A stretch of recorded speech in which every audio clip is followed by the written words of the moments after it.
Hello everyone. आज हम पढ़ने वाले हैं क्लास 12 यूनिट 1 जिसके अंदर 4 पार्ट्स हैं। इसका सेकंड पार्ट है इलेक्ट्रोस्टैटिक फील्ड। इसके अंदर सबसे पहले कुछ डेफिनेशंस आती हैं जिनका यूज़ करके हमको कुछ डेरिवेशंस डिराइव करनी है। सबसे पहले डेफिनेशन है electric field. The space around a charge in which its effect can be studied is known as electric field. एक चार्ज होगा, वो चार्ज अपनी स्पेस के अराउंड उसका क्या इफ़ेक्ट होने वाला है वो इलेक्ट्रिक फील्ड होता है।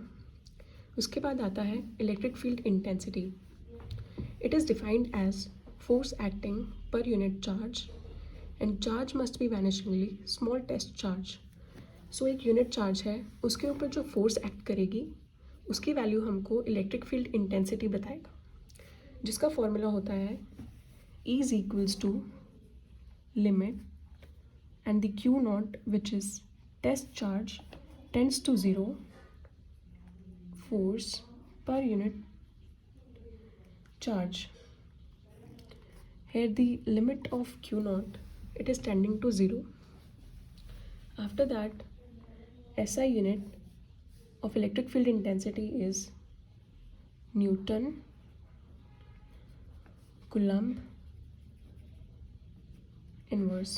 फोर्स की यूनिट होती है न्यूटन और चार्ज की यूनिट होती है कुलम्ब। Newton coulomb inverse.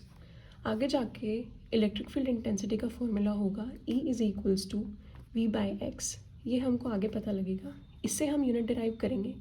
तो इलेक्ट्रिक फील्ड इंटेंसिटी की दूसरी यूनिट होगी वोल्ट मीटर इन्वर्स। पोटेंशियल की वोल्ट और x जो कि यहाँ पे डिस्टेंस है उसकी metre inverse. Electric field intensity एक वेक्टर क्वांटिटी है और इसकी जो डायरेक्शन है वो फोर्स के डायरेक्शन के डायरेक्टली प्रोपोर्शनल है। E is directly proportional to force. इसकी जो डायरेक्शन होगी इलेक्ट्रिक फील्ड इंटेंसिटी की वो फोर्स की डायरेक्शन के इक्वल होगी, जो कि होगी पॉजिटिव चार्ज से नेगेटिव चार्ज की तरफ। अगर ये कोई चार्ज है और ये पॉजिटिव चार्ज है तो इलेक्ट्रिक फील्ड की डायरेक्शन होगी आउटवर्ड्स, मतलब ये पॉजिटिव चार्ज है और इधर कहीं नेगेटिव चार्ज लाई करता है तो पॉजिटिव से नेगेटिव चार्ज की तरफ। इसके बाद हम इलेक्ट्रिक फील्ड इंटेंसिटी का सिग्निफिकेंस पढ़ेंगे। हमको पता है E का फॉर्मूला होता है E is equals to F upon Q। एक जनरल फॉर्मूला, ये लिमिट को हटाकर E is equals to F Q. यहाँ से F की वैल्यू आएगी EQ।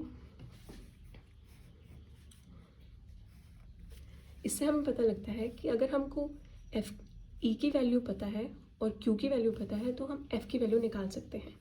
Hence by knowing value of charge and electric field, Q charge and electric field, force can be calculated. इसके बाद अगर हम जो हमारी लिमिट है ये Q यूज़ करते हैं, इसका रीज़न ये होगा it is used because if we use high charge, its electric field is strong. अगर हम Q ज़्यादा लेंगे तो हमारा इलेक्ट्रिक फील्ड होगा वो डायरेक्टली प्रोपोर्शनल होता है चार्ज के।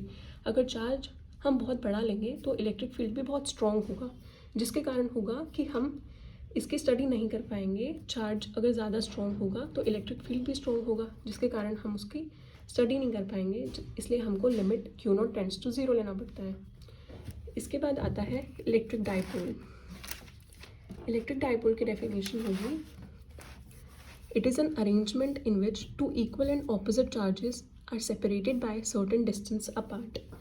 इसके अंदर हमको दो चार्ज गिवन होंगे जो इक्वल होंगे, लेकिन उनके जो डायरेक्शंस होंगी वो ऑपोजिट होंगी, ऑपोजिट चार्जेस होंगे वो। हम ले रहे हैं Q, इसका मैग्नीट्यूड माइनस है, plus Q and they are separated by certain distance which is equal to 2L and 2L यहाँ पे डाइपोल लेंथ है, डाइपोल लेंथ है। एक चार्ज है माइनस Q, एक चार्ज है प्लस Q, दो ऑपोजिट चार्जेस ले लिए। इसके बाद दे आर सेपरेटेड बाय 2L। यही इलेक्ट्रिक डाइपोल होता है और इलेक्ट्रिक डाइपोल एक स्केलर क्वांटिटी है। इसके बाद आता है electric dipole movement. Electric dipole movement it is mathematically defined as product of magnitude of either charge. इन दोनों में से कोई भी एक चार्ज ले सकते हैं एंड डाइपोल लेंथ। इसको मैथमेटिकली हम रिप्रेजेंट करेंगे P इज इक्वल्स टू, इसका सिंबल होगा P से हम इसको रिप्रेजेंट करेंगे P is equals to magnitude of either charge 2L। यहाँ पे मैग्नीट्यूड मतलब अगर हम माइनस क्यू लेंगे तो इसके बाद इसका मैग्नीट्यूड ऐसे हो जाएगा, माइनस है लेकिन वैल्यू हमेशा पॉजिटिव देगा, इस सिंबल का ये मतलब होता है। उसके बाद है ये एक वेक्टर क्वांटिटी है। Electric dipole is a scalar quantity but electric dipole moment is a vector quantity and its direction is minus towards positive charge. Minus Q charge है और प्लस क्यू चार्ज है, तो इसकी डायरेक्शन होगी minus Q से plus Q की तरफ। इसके बाद इसकी एसआई यूनिट होगी कूलम मीटर।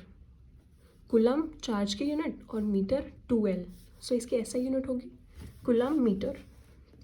उसके बाद कुछ पॉइंट्स हैं जो हमारा डाइपोल मोमेंट है वो क्या सिग्निफाई करता है। ये एक डाइपोल है उसकी स्ट्रेंथ को बताता है। डाइपोल मोमेंट होगी वो एक डाइपोल की स्ट्रेंथ को बताएगा। अब हम आइडियल डाइपोल के बारे में पढ़ते हैं। आइडियल डाइपोल वो होगा जिसकी जो ये डिस्टेंस होगा, distance between the two charges, ये इक्वल टू 0 होगा। उस डाइपोल को आइडियल डाइपोल बोलते हैं। इसके बाद एक डाइपोल के ऊपर चार्ज हमेशा 0 होता है।